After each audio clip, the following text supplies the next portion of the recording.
রাজীব দা, ভালো আছেন? ভালো আছি। আপনি তো চট্টগ্রাম নয়, পুরো বাংলাদেশের মধ্যে কয়েকজন জাদুকরের মধ্যে একজন। চেষ্টা করছেন মানে কি এটা স্বীকার করেন নাকি চেষ্টা করতে যাচ্ছেন? চেষ্টা চলছে। আচ্ছা, এই জামাল খানের পথ দিয়ে এদিকে যখন হেঁটে যাচ্ছেন দেখছেন এই এই এই যে গাছগুলো, এগুলো আরো 5 থেকে 6 বছর আগে লাগিয়েছে, গাছে গাছে পরিপূর্ণ পুরো জামাল খান। এই দেখেন এটা 6 ইঞ্চিতে আমি যখন গাছগুলো লাগিয়েছিলাম মানুষে বলছে যে এই গাছগুলো টিকবে না, বলে গাছগুলো টিকবে না। কেন টিকবে না বলছে? বলতে এত ছোট জায়গায় গাছ হয় না। আমি কথা দিয়েছিলাম যে গাছটিকে পরিচর্যায়, ভালোবাসায়, আন্তরিকতায় এবং সেটার সাথে একটা বিশ্বাস থাকতে হবে যে এইটা আমি করব। এই করার ফলে কিন্তু এই ছোট জায়গাগুলোতে এই বড় বড় গাছগুলো হয়েছে এবং গাছগুলো আজকে কালকে না, 5 বছর ধরে এটার যত্ন চলছে, এটা পরিচর্যা চলছে, পানি দেওয়া চলছে। আচ্ছা, গতকাল আমি একটা ভিডিও দিয়েছিলাম, সেখানে বলেছে এই যে গরমকালে যে গাছ লাগাচ্ছেন গাছগুলো তো টিকবে না। বিভিন্ন জন বিভিন্ন রকম ধরনের কমেন্টগুলো করেছে, কিন্তু আসলে আমি কমেন্টের সবসময় প্রত্যুত্তর দিই না। কারণ বিষয়টা হচ্ছে প্রত্যুত্তর দিই না এই কারণে, কারণ আমার ভেতর যে কনফিডেন্স যে আমি গাছ লাগানোর কিন্তু একটা কোনো নির্দিষ্ট সময় থাকতে পারে না, গাছ সারা বছরেই আমাদের লাগাতে হবে। তবে পরিচর্যা যদি না হয় তাহলে কি হবে?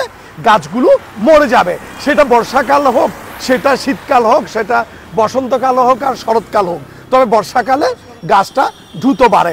তো এই ব্যাপারে আপনি কি বলেন? মানে গাছ লাগানোর শ্রেষ্ঠ সময় বলেন। আমি শ্রেষ্ঠ সময়ের পাশাপাশি আপনার কিছু প্রশ্নের উত্তর দিচ্ছি। এই যে 6 ইঞ্চি ইয়েতে গাছ লাগানো, গাছ বাঁচবে না, এটা যে বা যারা বলেছে তাদেরকে আমি বিনয়ের সাথে বলছি, বস্তি এলাকায় কি মানুষ বাঁচে না? একটা রুমে যখন 6 জন বাস করে কি মানুষ বাঁচে না? একটা বস্তি ঘরে, ছোট একটা ঘরে 6 জন থাকছে, 6 জন কি আমাদের নাগরিক না, বা তাদের বাঁচার অধিকার নেই? মূল বিষয়টা হচ্ছে আমার দেখতে হবে অবস্থানটা না, ভালোবাসাটা আছে কিনা।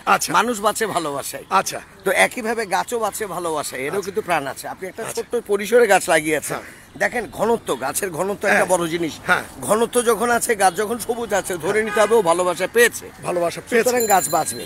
এই যে এই গাছগুলো অনেক বড় হয়েছে, তার কারণ হচ্ছে মূল পরিচর্যা। মানুষ গাছ দেখেছে কিন্তু সুমনের একটা গাছ দেখে নাই, সেটা হচ্ছে একটু যদি ক্যামেরাটা নেন, পুরো এলাকা জুড়ে একটা পাইপ আছে পানির, এটা দেওয়া হয়েছে শুধুমাত্র গাছেতে পানি দেওয়ার জন্য। তো আপনি শুধু গাছ লাগাননি, এটা যখন ওয়াসার লাইনে পানি আসবে তখন এই পানিটা, আপনি শুধু গাছ লাগাননি, গাছ পরিচর্যার মানে যত রকম প্রসেস, সব প্রসেসই আপনি সম্পন্ন করেছেন। সুতরাং এটা নির্দ্বিধায় বলা যায় ভালোবাসায় বাঁচবে গাছ। আমি আপনার থেকে আরেকটা শুনলাম কমেন্ট, সেটা হলো ভালোবাসায় বাঁচবে গাছ। আরেকটা জিনিস আপনি যেটা বললেন যে গাছ লাগানোর সময় কোনটা, দেখেন আমি যদি বলি যেমন পাখিদের ক্ষেত্রে এই গরমকালে পাখিরা ডিম পারে, কিন্তু গরমকালে কি বাচ্চা হয়? তা না, কারণ এই অতিষ্ঠ গরমে পাখির বাচ্চা বেঁচে থাকতে পারবে না। বিশেষ করে ঘুঘু, তারা এখন এই কারণেই ডিম দেয়, এই কারণেই ডিমে প্রসেস করে, এই বাচ্চা জন্ম হতে হতে বর্ষাকাল বা একটা ঠান্ডা সিজন আসবে। এদিক থেকে দেখেন, একটা ঠান্ডা সিজন আসবে, বোঝাতে পারছি? এখন যেটা হচ্ছে, আপনি গাছ লাগাচ্ছেন, গাছটা মাত্র অঙ্কুরোদ্গম হচ্ছে, কিন্তু প্রসেসটা, এই বেঁচে থাকার প্রসেস বা গাছটা বড় হওয়ার প্রসেসটা যখন হবে তখন কিন্তু বর্ষাকালই চলে আসবে। সো আমি বলবো যে এখনই উপযুক্ত সময় গাছ লাগানো। আর সবচেয়ে বড় কথা, আমরা গাছ কাটার সময় তো আমরা ভাবি না কখন উপযুক্ত সময়।